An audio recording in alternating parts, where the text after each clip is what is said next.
Shake your head on that one. That's all you can do. That's got to be the toughest loss of the season, Ryan, based on the circumstances, based on the back and forth. You kind of got the impression whoever had the ball last was going to win, and that team was the Clippers. But this is a brutal loss, especially when you look at 4 of your 5 starters played over 40 minutes, and tomorrow the Knicks are waiting for you, and it's the 3rd game in 4 nights. This is just going to be a very tough one to digest. Yeah, you got to hope that maybe you can get Malik Monk back, which will keep our ear to the pavement on, and get a boost there. And Grant, you're in for another physical matchup tomorrow with the Knicks. You know that they are going to come in and expect the same game, a race to 100. But I'm going to give everybody a little bit of a different take, and there's plenty to dissect here.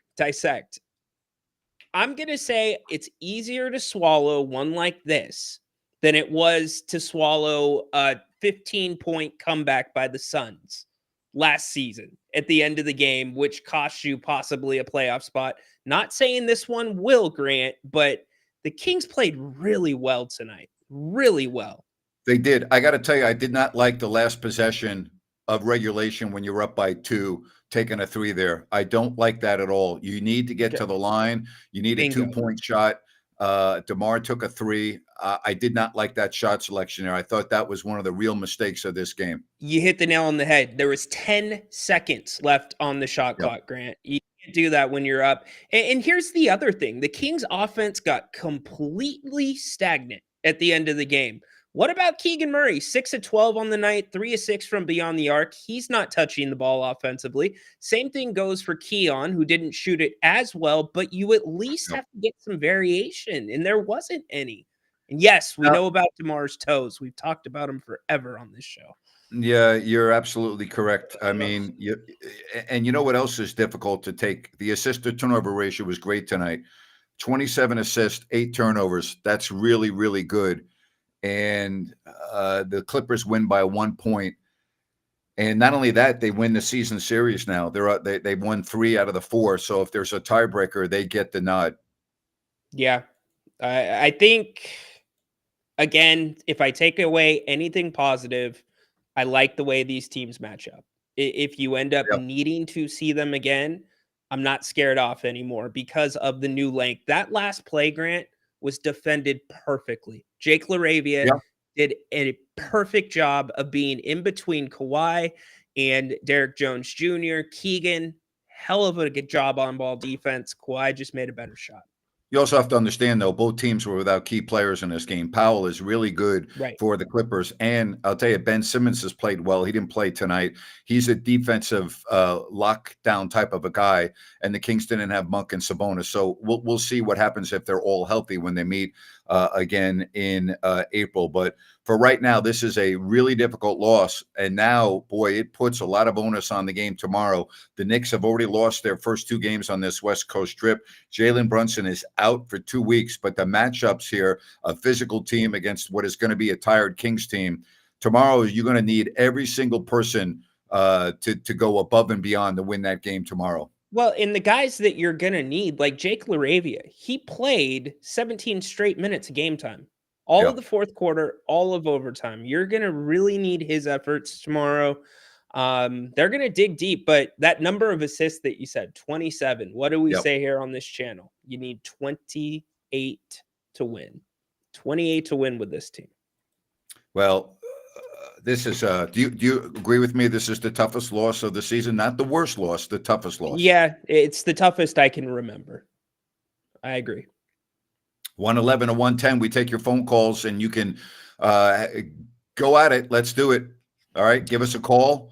Hit us up on the chat line. It's a tough one to digest. There's no doubt about it. Yep. There's a lot to also dissect on this one, good and bad. Chang, what's up tonight? Kick us off right. I think everyone in the chat's already talking about this. I think it's just the reffing on high fives. I just think high fives fouls are just so subjective because that DeMar's 3, if he had gotten the free throws, we probably weren't going to be in OT. And I think everyone's saying that, the same fouls that was being called on Keon against Jamal Murray a couple of games ago, people were saying he was trying to do a high five, but then it was considered a foul. We look at DeMar, it looks like he's getting fouled while his follow through is not done yet, but then it's overturned. So I don't know how they're gonna fix this because I think it's becoming a lot more prevalent since everyone's shooting threes, but I just don't like rules that are so subjective like this that's gonna it could, determine the game. So that's just kind of my complaint. But I think I like the energy, I like the guys that are playing hard, but I think it just kind of feels like it did come to that officiating at the end. And yeah, it could have gone either way, but it definitely seemed like it was a foul. But I don't know. It's just frustrating to see the officiating at high fives because it can go either way sometimes. So Grant, the way that you defend a three-pointer is slowly becoming the touching the quarterback rule in the Yes. NFL between landing space, high fives, as Chang puts out. I don't know. It's got to be a point of emphasis even more than it is now, don't you think? Has to be. I mean, it has to be. Absolutely. Uh, I mean, but what? All right. So, what did you think of the call that did not go the Kings' way on the DeMar DeRozan 3-point attempt? I think on most nights it's a foul. Comparatively to the way this game was reffed, I could see why they did not call it a foul. They let things go a little bit more Well, physical. the replay center did not let it. It was a challenge. I know, but I'm saying they deemed Well, that it was not a foul. right, because I've been in the NBA replay center with the refs, and I know exactly the mechanism that they do. And it's not just one set of eyes in a call like that; it's several sets of eyes, and they have angles and replays that we don't have. And so I'm wondering what it is that the Kings fans thought that they saw on TV that to them intimates a clear foul that the officials back in Secaucus, New Jersey, in the replay center did not see. It's a good question, and it was in the last 2 minutes as Yeah. well. I don't. So, Alex, okay, I'm going to pull the magic words out of the hat. I did not see a front angle of the foul. I only saw angles from behind DeMar. So maybe my telecast cut out. Did anybody see an angle from in front of DeMar? Because I think that makes a difference here. I would think the officials back in New Jersey had that angle. You would think so. They've got Yeah. enough cameras Yep. pointed at the court. But, okay, so let's say that let's can we put that aside for a minute? Yeah. You've got a sizable lead. Was it 7 points with 2 minutes 7 left? points. Keegan hit that massive three. Right. Okay, so you're up 7 with 2 minutes left. You don't worry about the officials. You got to close the game out. Right? Yeah. Not that, I know a 7-point lead in the NBA goes in a hurry at times, but with how well you had played, right? With how well you had played, to allow that to slip away and then lose the game in the fashion that you did when you shot so well from the line and the Clippers missed, I think, 10 free throws. This is a really tough game to swallow. It really is. And I don't want to be like Mr. Debbie Downer here, but if you lose tomorrow with this schedule upcoming, this could be the start of a really bad stretch. And I'm not saying you're going to lose tomorrow. I'm saying when you look at the teams coming up, this could be this. And we talked about this, Ryan. Yep. We've been zeroing in on this stretch of basketball for months. Well, it's here. And it did not go well tonight. Yeah, I think you made the point of the night that this shot, this foul, this challenge should have never happened. We shouldn't be talking about this. DeMar should not have taken that shot with that lead with 10 seconds left in the shot clock. That's the only way, Grant, I can summarize it. Chang dropped I'm out. with you. All right. Andy, what's going on tonight? What's going on, guys? Obviously, a really, really tough pill to swallow, like you guys said. Just a few notes. I think Jake LaRavia played incredibly well. His rebounding, his size, his playmaking on the defensive end. However, I did not like him guarding Harden in those last couple minutes of fourth quarter and overtime. I would have preferred Keon Ellis in that spot. I just feel like Keon Ellis on the perimeter moves his feet a little bit better and a little bit quicker than Laravia, and it seemed like time and time again, I must have been 3 plays in a row where Harden blew by Laravia, and then Harden sprayed to the corner to Derek Jones for a 3. We got lucky on the second 3 that he missed. But, credit to James Harden. He's 34, 35 years old, and he's still just cooking people up in the league night after night. And, I just would have preferred Keon Ellis on James Harden in that scenario. What do you guys think about that? Andy, I think it's a fair point. Keon only had 2 personal fouls, and he held James Harden in check. In fact, James Harden was struggling from beyond the arc until he was able to create a little bit more space. Grant?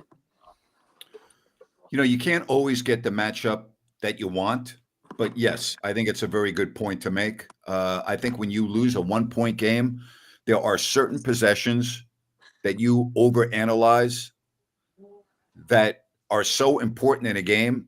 And how many possessions were there total in a game? A lot. And yet we're talking about 1 or 2 possessions because that's what these games come down to, right? 1 or 2 possessions.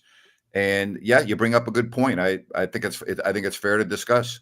Yep. Good job, Andy.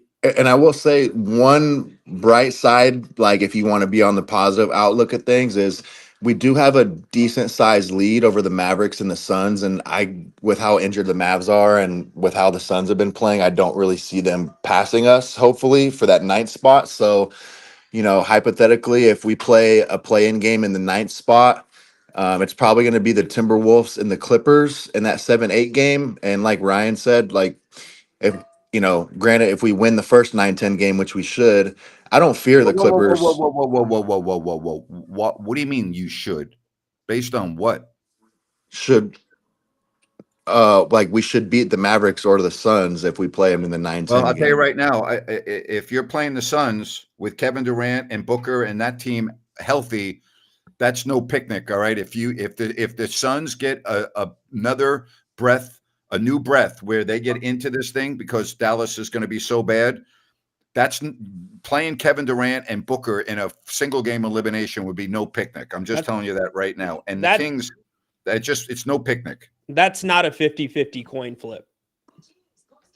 Yeah, in a big game, Kevin Durant and Devin Booker, that's obviously scary. I'm kind of just banking on, hopefully the Suns don't go on a run because I don't know what the standings are exactly, but I know they're. Well, I'll tell you right, the standings are they're 1 game back of Dallas in a loss column, 2 games in a win column. The problem with Phoenix is they got a brutal schedule, but keep in mind they play the Kings twice still.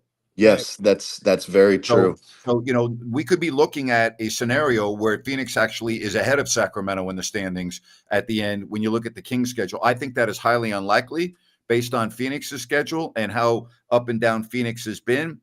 But I do think Dallas is going to fall out of it. I think they'll be lucky to win 2 or 3 more games. They've now lost 5 in a row. There's no hope. They're done. Everyone knows they're done. And I expect Phoenix to be a top 10 team. Now, here's the other issue. The Kings with the loss tonight are a game and a half behind the Clippers, 1 game back in the loss column. But should they end up tied, the Clippers are ahead of the Kings because they have the tiebreaker. So keep that in mind. Arguably with LeBron's injury, this game against Phoenix 2 games from now, I don't want to jump ahead too far, might be the most important of the next 3. Yep. So, here's the other aspect that we keep on talking about, and I know that you all know. Ryan, can you put up the schedule when you get a chance, please? Yeah, gotcha, brother. So we keep on talking about the Kings schedule and a game that is very difficult to digest right now, but there it is.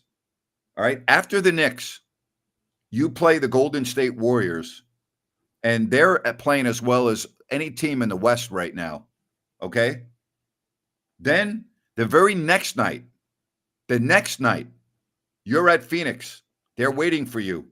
So if you happen to lose this game tomorrow, which I think is going to be a really difficult game to win, you could be looking at a losing streak here.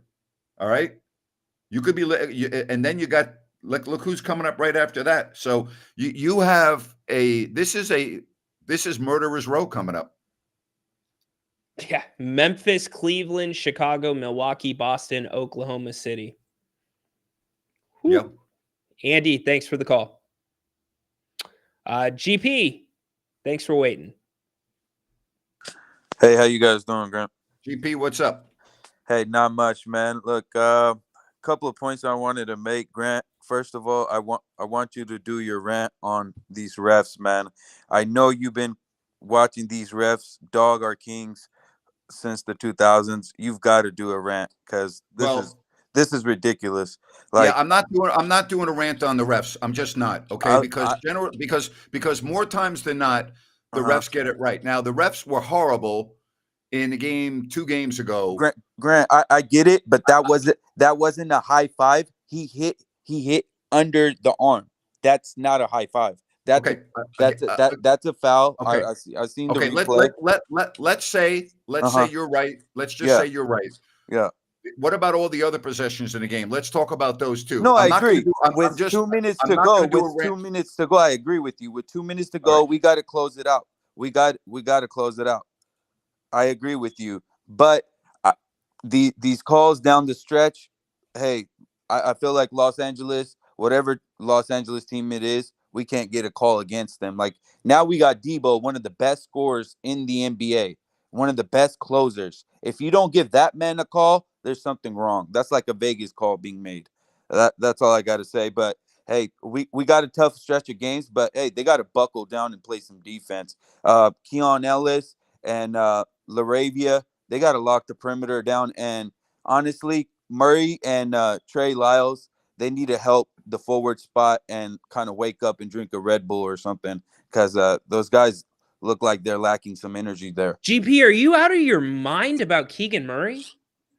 Hey, I think you've lost your mind. No, I'm saying, what do you mean I've lost my mind? You don't want him to be a little bit more aggressive and help out? But you were saying on the defensive end. Yeah, I want him to be even better. With his length, he could be blocking shots. He could be changing, altering. That last possession by Kawhi, you either take the ball from him or you block that shot. You stay with that man. You don't let him dribble down and then post you and then go across the lane to your left. No, you block that. GP. If he went to Ryan, if he went to his left, that means he went to Keegan's right. That's a block. You gotta block that shot. You're 6'7", 6'8"? With what type of wingspan? No, that's got to be better defense. But honestly, we should have never gone there because of the refs. Hey, it's all good. I'm looking forward to the next game. And honestly, Grant, we owe your New York Knicks a beating. So I'm looking forward to that, man. Sounds good. I'm not a Knicks fan, but thanks very much. Appreciate it. I know you love New York, so you know. I do love New York, but I was a Knicks fan many, many decades ago. Thank you. I'm sorry. I don't know, outside of blocking his shot or forcing him a different direction, quite honestly, how much better Keegan Murray on an island could have just played a top 5-7 player in the world, Grant? I don't get it. I just think it's not. I think it's being frustrated after a loss, being upset after a loss, and you feel better to pick on somebody that maybe doesn't deserve to be picked on. That's the way I see it. Hey, New Works Plumbing, they've got a fix for you. They're available around the clock 24/7 for your plumbing needs and repairs. You got the number on your screen, the information. Again, I hope you don't need them, but when you do, all right, and you have plumbing issues, New Works Plumbing will be there for you. They've got a fix for you. New Works Plumbing, they are awesome. And again, the number on your screen, sackserviceplumbing.com or newworksplumbing.com, NEWWRXplumbing.com. And want to tell you about Sunrise Landing, the newest residential community in Calusa. You go to calusasunrise.com and you get all the information that you need on Sunrise Landing from Blazona Development. You have no Mellorews on these beautiful models, no homeowners, good location adjacent to the Calusa Golf and Country Club, good access to I-5 and the other major arteries. Go to calusasunrise.com and get all the information you need on Sunrise Landing. Tough loss tonight in overtime, 111-110. The Clippers get the W. No doubt. Flores, that's a fair point. That's a fairer point than what GP was trying to make. At least on the strong side, Jake LaRavia and Keegan could not have played that any better because the Clippers were clearly trying to set up a decision. Either it was going to be Derrick Jones Jr. hitting a three, or it was going to be Kawhi getting a shot off Napes. How about tip your hat to the other guy once in a while? Yeah, you just got to do it. Unfortunately, I know that sucks. It burns, but. Well, we're not just talking about any other guy. We're talking about, one of the game's best players over his tenure of playing with, championship hardware and MVP and everything. I mean, we're not talking about chopped liver here. Yep, very good point. Andre, thanks for waiting tonight. Andre, you there? Oh, shoot, my bad. Hello, Grand Ryno. I'm back. What's up, dude? Yeah, so it was a frustrating loss. We couldn't defend that shot any better. I agree with Flores. Someone should have come from the blind side and blocked Kawhi Leonard. In a perfect world. Should have, would have done it. Yeah. How about like saying that they executed the play brilliantly and he made a very, very difficult shot? I mean, there's that too. Yeah, I agree. Keegan, as far as Keegan toughing up, you can't really do much about that because he's our only consistent defensive guy on a regular basis. But, yeah. Yeah, I don't disagree. There's a lot of good to come from tonight as well. You saw Devin Carter have a bounce-back game. Yeah, from pretty much all three levels. Yeah, he did good until those last both missed free throws. Yeah, but that hurt. Yeah. Well, the bench lack of production again, but I don't make too big of a deal out of it because two of your bench players are now starting because of the injury to Sabonis and Monk. Let's hope Monk comes back tomorrow because you're going to need a fresh player on the court. And if you don't have Monk tomorrow, wow. Oh no, Grant! It actually got announced that Monk he's going to miss the back-to-back Clippers and New York, so he's out tomorrow. Well, I saw Sabonis was going to miss tomorrow's game for sure. I thought Monk had a chance of playing. Did I miss that? Yeah, they said that he's going to miss the back-to-back. He's looking forward to Warriors game coming back. Okay. Well, that gives you a couple extra days of rest, but, it is what it is. They know better than I do. Yeah, hopefully we could beat the New York Knicks. Jalen Brunson's out.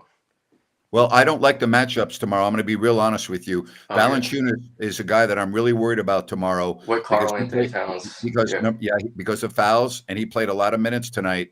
And I'm worried about this game tomorrow because I'm looking at all the minutes that were played in the last game, one day off, all the minutes tonight. All the starters played 40 or more, and tomorrow's the third game in 4 nights. And this is a huge game for the Knicks. They're going through a tough stretch. They've already lost 2. One in overtime to the Lakers and a close game to the Clippers. Tom Thibodeau now has had 2 full days off. Yeah, and they got a lot of rest too, so that's a benefit. Yeah. Yep. Yeah. We don't have fresh legs, and Jonas can't really play defense as far as being a defensive stopper for us. But hey, thanks for the call. We appreciate you chiming in as always. Take care. One of the things that the Kings are missing, and Keegan Murray tried to slide in the back door and get one late there in the fourth quarter, is guys taking those charges. Now that Valanciunas is mostly going vertical, and he's doing a good job of it, blocking, jumping up and contesting. But when you take a charge once in a while, it makes those guys, Grant, think twice about coming in as strong, coming in as hot. And the third and fourth quarters did not start particularly well for the Kings. They had 2 turnovers to start the fourth. The third quarter, the Clippers came out and were 5 for 5 to start. And I just thought Devin Carter, for as good as he played in the first half, there was just some mistakes in the second half that it's the rookie stuff and the lack of playing time showing up. Grant, how many times have we put on the whiteboard that you have to come to the basketball? Yep. When a pass is made to you, here's Devin Carter. The pass came from DeMar DeRozan. Devin Carter should be coming to the pass. Look at his feet right here. Flat-footed. He's got his arms out, catching almost like you would see an NFL receiver being taught to catch a football. You can't do that with a basketball. And that led to the turnover and the transition bucket. Okay, so we're talking about all these plays. That one, to me, is as important as any play in the game. Sure. No doubt. Because that's basketball fundamentals right there. That's a simple basketball fundamental. He's standing flat-footed with his arms out in front of him instead of moving forward to meet the ball. If he does, that's not a turnover, and you're not giving up an easy basket. And if we're being fair about fundamentals, we've said all year, DeMar DeRozan's toe on the line. It's been like this funny thing. It cost him a game to a degree tonight. He had 2 different shots where that toe was on the line. It's Mitch Richmond. Mitch Richmond did that all the time. See, I don't remember The Rock doing that as much. All the time. Really? Okay. Yeah. All right. I will trust you on that. You did call the games after all. I did. BJ, thanks for calling tonight. What's going on, guys? I got a chance to turn on the game in about the third quarter. There's about 6 minutes left, and it seemed as though that their spacing was it seemed like they were running a set, and their spacing seemed to be okay. But then all of a sudden it got stagnant, and Levine was dribbling around and backing a guy down. He kicked it to Ellis. Then Ellis kicked it back out, and Levine ended up doing some type of very long fadeaway. And I was thinking, there's enough athletes on the floor that if you actually move the ball around and your spacing is you already have the spacing, why don't you make them play a little bit of defense? And it ended up happening about 3 minutes later where they ended up doing somewhat of a old school skip pass to Keegan, and he got his shots off. I think there was a couple of I only watched half the game, but about the third quarter, and there was one other time that they had it was a shot clock mishap. Yeah. Violation, and I thought that was key. And then the DeMar shooting the ball too early with, I don't know what he was thinking, and it seems as though the IQ, and we keep saying IQ and stuff, but a lot has happened to this team in the last 2 years. So there's been a lot of change, and they're all playing together. We're playing the East, we're the East Coast or the West Coast Chicago Bulls. The thing that's really irritating to me, and I'm going to sound like an old bastard, but it's really pisses me off. And excuse my language, I won't say that, Mr. Nates. Thank you. But I'm okay with the word. I use the word myself. I just don't use it here on this format. I hear you. We want to keep the King's Court, PG-13, but there's sometimes where the F word needs to be said. But I won't say it tonight. I'm a little bit pissed off, or a lot of it pissed off about how the state of the game is, and it's clunky and sloppy and shitty. Some of the ways that the game is played. So only naturally, the refereeing is going to be the same way too. No matter how you spin it, from the different views, when DeMar shot that 3-pointer, he did get fouled. But because of the way the game is being played and the way that they want to stress it out of New York, is that they don't want any flopping. So when the referee came back and discussed or explained it to the crowd, which he explained it very well, was that because of the foul, that did not make DeMar fall down. But that's bullshit. Because of the foul, he did not make the 3-point shot. A foul is a foul. Now, they should have said... Well, they did say marginal contact. They said marginal contact, and I think that's the subjective word, BJ, that everybody's getting up in arms about. Okay. So if we want to start calling everything subjective, and we're going to, which is what it is subjective. But the whole idea of trying to, let's just say, and I know you don't like to do, I know Redhead Stepchild of Suckdown does not like to do hypotheticals, but let's just say Curry was shooting it, or LeBron was shooting it, or KD, the guy that pisses his pants after going up 3-1, and then signs with a 72-win team to so-called win a championship. If those guys were shooting it, do you think that they would reverse a call? The referee called it a foul, and then they went up there and they did. So it just looks. So are you intimating that the refs are being paid off and that they are not? No. Okay. I'm not saying. So I understand the confusion, but so let's get to the point. Your point is the Kings lost the game because of the refs. Is that your point? I'm not saying that the Kings lost the game, because I think they lost the game for a lot of reasons, but it wasn't because of that call. It's the way that the game is being played. So we have to just accept it as fans that they're going to call. This is the way the game's going to be called, and resetting the clock and challenging calls. And it's just clunky and sloppy to me, but this is the way the game is going. They want to see a high scoring game. I don't think this is the way it should be going about to do it, but I don't know. I was happy with the way the Kings played, the little bit that I saw. I would like to see more ball movement, but I did say before the game started, if they had over 29 assists and less than 8 turnovers, they would win. And we got pretty close to that. So I don't know. It was just kind of frustrating to watch towards the end, though. All right. Thank you for the call. We get the frustration. Trust me. I get it. So marginal contact is non-basketball move that occurs when an offensive player makes contact with a defender outside of their normal shooting motion. So if we're going by marginal contact, they're saying DeMar made contact with the defender. So cut it whichever way you want to go. They said marginal contact during the call. And other thing that BJ's getting to, back to the whiteboard one more time. We asked Jerry at halftime, should they just ask Zach LaVine to stop trying to make plays? This was a play from the first half where Zach LaVine got into the key. He's got to go up with this shot right here. I understand you have Zubac right here, but it's either a shot there or it's a kick to the corner to Keegan Murray. Instead, he tries to make this bounce pass right here to JV, which we have seen time and time again since LaVine has got here. His shot making is incredible. His playmaking is questionable. Grant, he's got to start shooting the ball more when possessions are going to matter every single time down the stretch of this season in a game like this tonight. Well, I'm really happy that you're bringing all of this up, and I'll tell you why.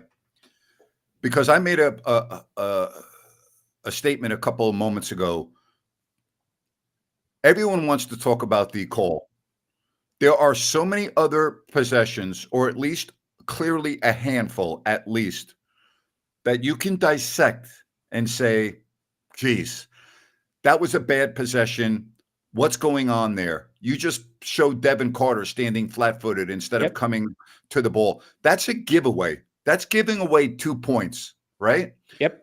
There are so many little things in the course of a 1-point overtime game, 53 minutes, that you can point to. And I understand what fans are saying, that if that call stands, we probably don't even have this discussion and the Kings win. Right. True. But name me a game that's been perfectly officiated in any sport that you've watched. Football? No. Baseball? No. We can go on and on, right? Yeah. You've got to be able to execute and win games without worrying about what the official's going to do. And there were too many instances tonight that we're trying to point out, and I'm sure the Clippers would tell you the same thing. I just watched a highlight in front of me where James Harden drove to the lane and was clearly fouled, no doubt about it, and they didn't call an and-one. I mean, there are calls both ways that you can look at and say, what if? But you've got to do the basics. You've got to come meet the ball. You can't be flat-footed. Ryan just showed another good illustration. What are you doing trying to shoot a three in the first place with that much time on the clock and a 2-point lead? Like, there's just things that don't add up to me that go, the Kings got screwed tonight. Well, they screwed themselves a couple of times. Yeah, for sure. And let's be fair, they had some other brilliant plays too. Their play to end the third quarter was picture perfect example of how you are supposed to run that trap, and they got a fast break out of it. So it's just one of those things. I think that's really well said, Grant. Jeff. Yeah. Yep. All the way from Texas. Hey, Jeff. What's up, y'all? How y'all doing? How are you? I'm good. Hey, man, we lost the game. I mean, if that foul situation didn't happen and he missed that 3-point shot, we'd all be talking about why do you even take that shot in the first place. So at the end of the day, it was who had the ball last, and unfortunately we didn't. And there was a couple plays where James Harden was coming downhill and made the layup. I think they ran that 2 or 3 times in a row. So collectively as a team defensively, I thought we kind of lost it there. But I thought Keegan did tremendous. And he did a little stare down too, which was at the bench when he hit that 3, which was kind of cool. But you know what? I chalk it up to a tough loss, not a bad loss. But we got to get over it quick and have a short memory and move on to the next. Yep. And the Knicks are going to be a tough one. Thank you very much for the call from the Lone Star State. We greatly appreciate that. Before we move on, I want to talk to you about Element Mortgage and what Connor can do for you. A guy that has a lot of experience from Folsom. He knows the Sacramento community inside and out. You can get in touch with him at 916-505-1006. I'll put the number up on the screen for you so you can jot it down. If you are buying a home, selling a home, looking to do a refi, definitely get in touch with Connor. He's got incredible experience. As a matter of fact, the team behind him has over 100 years of experience. This is an independent mortgage bank. Anything under the sun with lending programs they can do. This is a one-stop shop.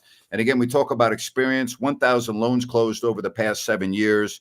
Again, a local guy.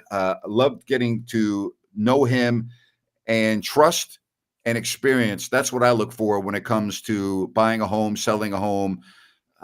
Listen, it's a big-time purchase. We get that. Call Connor at 916-505-1006. Again, that's 916-505-1006. Connor will take really good care of you. I think the stat of the night is that the Kings had 3 assists and 3 turnovers in the fourth quarter. Yeah. And I don't think many of the baskets were assisted in overtime either. The ball movement stopped. Yeah. Just stopped. It did stop. And we've seen that too often in the past, have we not? Yeah, but we've seen so many different variations of this team, and it happened in those variations. You know, we've seen the post-trade team. We've seen the team without Fox. We've seen the team now post-trade without Monk and Sabonis. Yep. It's not really something, Grant, we saw. I think it comes with the territory with DeMar, right? Yeah, it comes with the territory with DeMar, and you knew that before you got him. That's who he is. And more times than not, we're applauding him and patting him on the back and saying, gee, how great is this guy, you know? Yeah, no, totally. And I think here's another question. We've also seen the Kings integrate starters and key guys back into the lineup and the offense regress. Yeah. So I'm wondering how Doug Christie, and this is the question of the year, how they're going to pick and pull from what's worked without guys and be able to implicate that and put that all into one when you have a full roster to work with. Very good point. I want to talk to you about Bennett's Prime Seafood and Steaks, whether it is the location in Rockland, the West Side Grill, whether it is Sacramento or Roseville. You go to Bennett'sRestaurants.com and you can make a reservation. Don't forget about their daily happy hour, 2 to 6, their Sips and Taste. Hope you were there this weekend for their outstanding brunch. Either way, whether you're at Sacramento, Roseville, or the West Side Grill in Rockland, you get the same quality prime seafood and steaks with the great ambiance. Go to Bennett'sRestaurants.com. That's Bennett'sRestaurants.com. Love me some Bennett's. Would have loved me some more. Would have loved me some more Keegan Murray after he hit that big 3 with 2 minutes and 17 seconds left. Yeah, never went back to him. Yeah, that's another thing you have to question. Boy, you know, there are so many areas of this game that are frustrating because the Kings played really, really well, and you can't lose sight of that, Ryan. Right. Like they really played well, and you lose by 1, and you know you can point to the refs on that call, but there are other instances where you're like, what if? And I know the Clippers are saying the same thing, right? Sure. They're looking at they missed 10 free throws in this game. Absolutely. And they're thinking, gee, we got to do better at the line. We wouldn't even been in this situation. So it goes both ways. Yep. It's an excellent point, Grant. It's a very, very good point. Let's see. Anybody else want to call the show? Get up in here. All you got to do is hit this link right now that we are going to put in the chat. You can scan the QR code as well. Quick question for you, because it's been going around social media and it's basketball related. A lot of conversations about what the WNBA players are making, specifically, you know, your lottery picks compared to what NBA players are making. I have my take, but I'm interested to see where you stand. Well, the WNBA has never made money. They're only in existence because of the NBA. Without Caitlin Clark, nobody would even be talking about the WNBA. Let's just call it the way it is. And I would tell you that I was a WNBA fan when the Monarchs were there. I used to enjoy going to a couple of games every year with my kids. They loved it. I enjoyed it. I enjoyed a lot of the fundamentals that I saw in women's basketball. I enjoy the competitiveness. Quite honestly, I watch women's college basketball, but I don't watch the WNBA. I'm completely turned off by the attitude of some of the players that are jealous over Caitlin Clark. And as far as salaries go, anyone that thinks that a WNBA player should be making anything close to what an NBA player makes is delusional. All right. It's the same thing in women's tennis. And I've never understood this. Women's tennis, they play a best of 3 sets.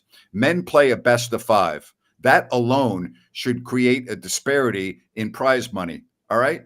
And listen, I would argue that Serena Williams did more for tennis in the last 10 years than any American man player. Okay. And it's not even debatable. It's not even close. And she deserves all of the endorsements and everything else that came her way. But she's playing a best of 3 in a U.S. Open final or Wimbledon or Australian or the French when the men are playing a best of 5. So there's a disparity in everywhere. But for anyone to think that a WNBA top draft pick should make what a top draft pick of an NBA player makes, they're delusional. They're not dealing with reality. And all you need to do is look at the checks and balances, look at the money that goes into the WNBA, look at the fact that in 29 years of existence, they've never made money. They're only in existence because of the NBA. They are not self-supportive. They are now getting a boon because of Caitlin Clark. Right. But, you know, if Caitlin Clark should, God forbid, go down with an injury that cost her the year or her career, the WNBA won't even be talked about. I don't think the boom is just because of Caitlin Clark. Caitlin Clark, well, she had to have rivals in college, and she did. In some of the women that graduated with her. Well, like Angel Reese, is that who you're referring to? Yeah, absolutely. Okay, but that was only in the last 2 years. Right, but it gave people more to pay attention to than just the game. There was didn't look at the Larry Bird and Magic Johnson thing. It's totally different level, but very similar in the way that I think some people are looking at it. Take the social side out of it, right? And I'm kind of thinking David Stern made a mistake by calling it the WNBA, because you see NBA and no offense to how the women play the game, I love it the same way that you do. I think you hit the nail on the head about the fundamentals. You know, the NBA should be its own thing. Whatever the women are doing, it can be its own thing and be successful. But when you put NBA, as somebody watching the game, you're thinking, okay, well, they're making millions of dollars. Why aren't they? You have to look at the percentages of revenue to salaries. It's a joke. It's a joke. I'll tell you what's not a joke, and that's EDH Motors Automotive Reimagined at the El Dorado Hills Town Center in beautiful EDH. And I'll tell you something about what David and Adam do. They're two guys that are looking to do something different and better. And if you're looking to sell your vehicle, I've got good news for you. They will do a phenomenal job for you. You've got the number on the screen. You've got the email. Give them a call or just go to their website at edhmotors.com. That's edhmotors.com. They are awesome. Ryno, I'm going to make this a really quick rant today. All right. You can't blame the officials for the loss tonight. There were too many other areas of concern. It's a well-played game. Don't be down, but you got to be careful with the schedule coming up. We've talked about that. But you can't just look at an overtime game and just go to one call, Kings fans. All right. We've been down this road before. Tough to swallow. You got to get ready to play the Knicks. But let's stop. All right. Let's talk about some of the other possessions. And don't think that the Clippers are going to get screwed on a couple of calls, because they did. Let's be fair here. All right. Go home, figure out a way to beat the Knicks, and get ready for the Warriors. That's what you need to do. And that's a quick rant for tonight. Good job. Tay. Hey, good evening, gentlemen. Hey there. Good evening. Good evening. I was actually at the game tonight at the Intuit Dome, and Sweet. Yeah, it was rocking in the sense there were so many Kings fans. I thought it was about 40% Kings fans and 60% Clippers fans. A lot of us started chanting "Light the beam" when we were up by 9 with 3 or 4 minutes to go, and obviously that was a huge mistake. We got clowned by Clippers fans later. Just being at the game and seeing it that close, and apologize if you guys already talked about it, I still think the 3-point defense is the Achilles of this team. That 2 threes by Derrick Jones Jr., I thought that was the game. And Jones Jr. made a lot of deflections too throughout the game that I think killed the momentum. I feel like we need to sign more of those glue guys, and I think just the 3-point defense. I don't know what can this team do to improve it. Do they just don't have guys that are disciplined enough to close out, or are we double teaming too much throughout the games? It's, to me, Tay, it's the scheme. The Kings on most possessions are doing their best to pack the paint and protect that, which means you are covering more space to get out to the perimeter. You're in the drop more as opposed to denying and staying out there. I think you see that's why it's so evident when the Kings go to zone, and why it's been a little bit different with Valanciunas, but the attempts are still down a little bit relative to where they were with Foxy. Grant, what do you see? I'm right with you. You're spot on. I want to ask you a question. What do you think of the new arena? It was my second time. Last time I went, that was the game they got blown out by the Clippers. But to answer your question, Grant, I think as good as Golden One Center, in terms of like infrastructure and other type of amenities, it has an open outdoor feature until you get inside the arena. So in terms of aesthetics, I thought it was really nice. So I think it's just as good as Golden One Center. There's a lot of NorCal people down here in Southern California. So, it's good to see many Kings fans, and this could be a potential play-in matchup. So I'll definitely be back if we end up playing the Clippers for the play-in. Thank you very much. Really appreciate that. And Ryan, what do you got going on tomorrow? I'm going to do a 5:00 show, getting you ready for the Kings and the Knicks. So I'll do a 5:00 show tomorrow. Are you going to be on with the Kings Court? 2:00 right here live with the Kings Court, digesting this one and getting your calls and getting you ready for it as well. And I want to get to this. I do have a lot of friends as NBA refs. I've also been at NBA ref training camps, and I've been at the NBA Replay Center, and I appreciate how difficult of a job they have to do. And I am fine with criticizing refs. I criticized Ed Malloy and his crew the other night.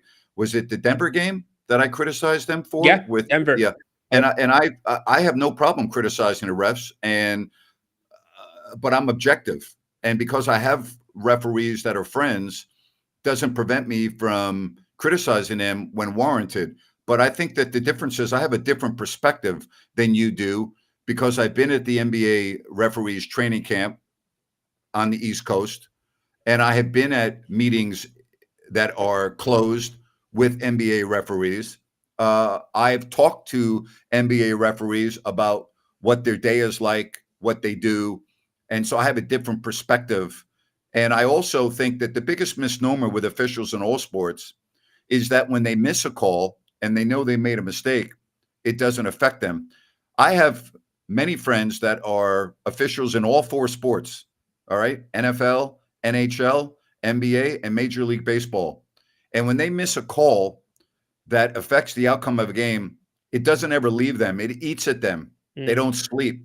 It bothers the hell out of them. And the fans think that they just go on and it doesn't bother them. Oh, it bothers them.